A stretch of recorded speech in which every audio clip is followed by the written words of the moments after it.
A história da Suméria tem fascinado as pessoas por muitos anos.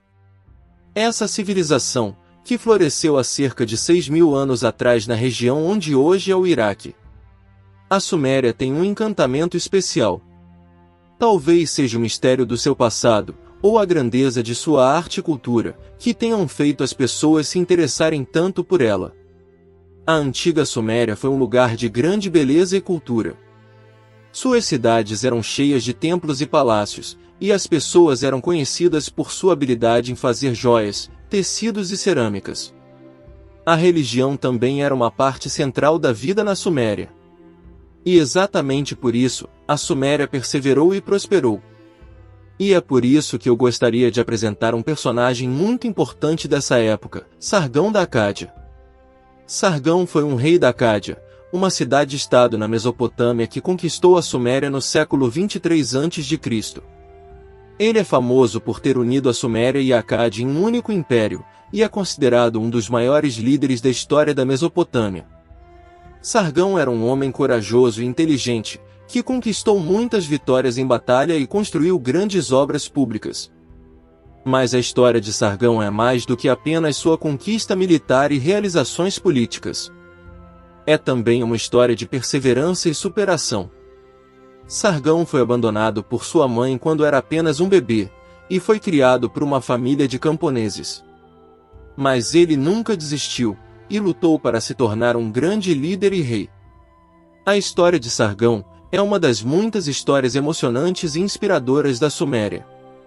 E vamos deixar que ele mesmo conte como era a vida na Suméria nos seus dias. Eu sou Sargão da Acádia, um dos mais famosos e poderosos líderes da antiga Suméria. Permitam-me contar-lhes a minha história. Nasci em 2334 a.C., em Assupiranu, uma cidade próxima ao rio Eufrates. Minha mãe era uma sacerdotisa, e meu pai era um homem desconhecido. Eu fui abandonado em um cesto de junco no rio, mas fui resgatado e criado por um jardineiro. Desde criança, eu mostrava habilidades de liderança e coragem, o que acabou chamando a atenção dos líderes militares de Kish, uma das principais cidades-estado da Suméria. Com apenas 15 anos, eu já era um comandante militar e liderava campanhas contra outras cidades-estado. Foi nessa época que eu conheci a minha esposa, uma sacerdotisa de Uruk, chamada Tashelutun. Ela foi capturada em uma das minhas campanhas, mas acabou se apaixonando por mim. Juntos, tivemos 4 filhos. Depois de muitas batalhas e conquistas, eu fundei Acádia em 2334 a.C., estabelecendo um império que se estendia da Mesopotâmia até o Mediterrâneo. Eu me tornei o primeiro rei da Acádia, um título que carreguei com orgulho. Para manter o controle sobre o império, eu estabeleci um sistema de leis rigoroso, impondo altos impostos sobre meus súditos. Mas eu também investi em grandes obras públicas, como canais de irrigação e palácios, que melhoraram a vida de muitos.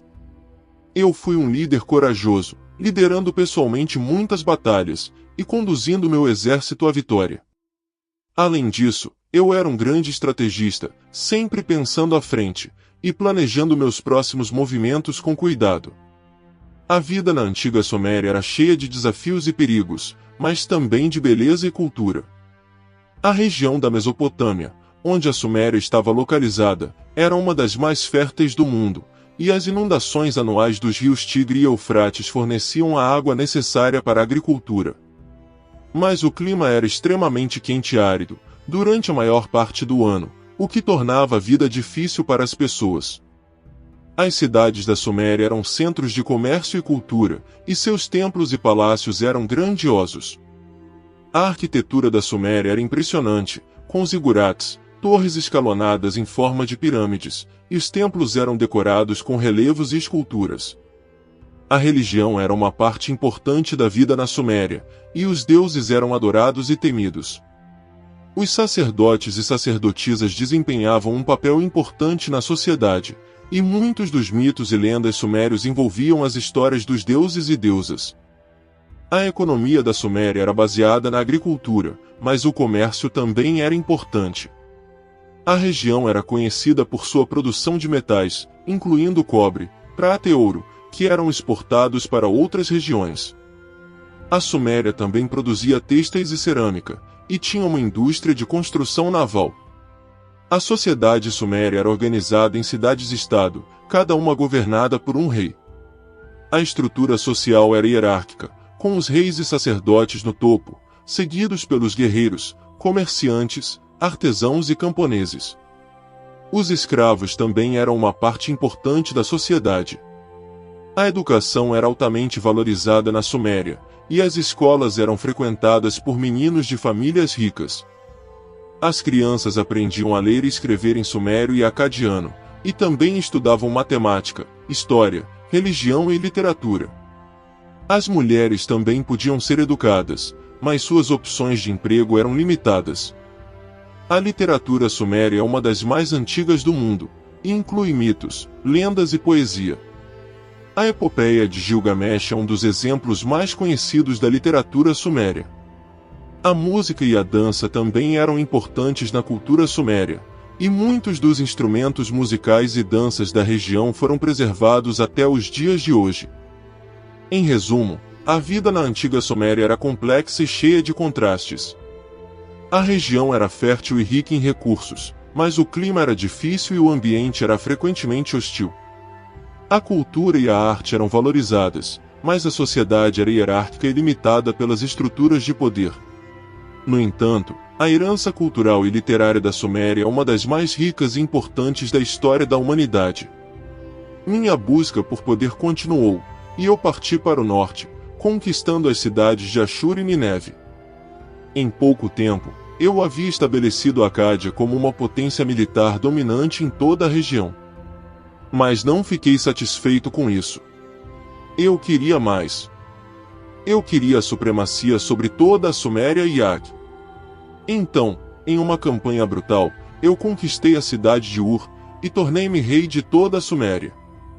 Minha visão de unificar todas as terras da Mesopotâmia levou-me a novas conquistas. Eu conquistei a cidade de Mari, no rio Eufrates, e estabeleci o controle acadiano sobre o leste da Mesopotâmia.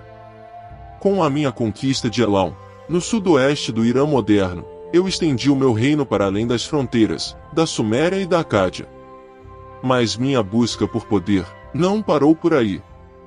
Eu enviei exércitos para o oeste, para a Síria e Palestina, e estabeleci a minha influência sobre a região. Eu havia criado um império, o primeiro império na história da humanidade. Mas com o poder veio a corrupção. Eu me tornei arrogante e distante do meu povo. Eu passei a governar através de governadores e conselheiros, em vez de manter contato direto com o meu povo. E, infelizmente, a corrupção se infiltrou no meu governo. De fato, nem tudo foi fácil em minha vida. Eu enfrentei muitas traições e inimigos, tanto dentro quanto fora do meu império. Houve uma revolta em Uruk, liderada pelo meu próprio filho Rimush, que acabou sendo derrotada, mas deixou marcas em meu coração. Outra grande batalha foi a invasão dos Gutianos, um povo guerreiro que atacou a Mesopotâmia, e colocou em risco a existência da minha Acádia. Foi uma guerra difícil e sangrenta, mas eu lutei com todas as minhas forças para proteger meu povo e meu império.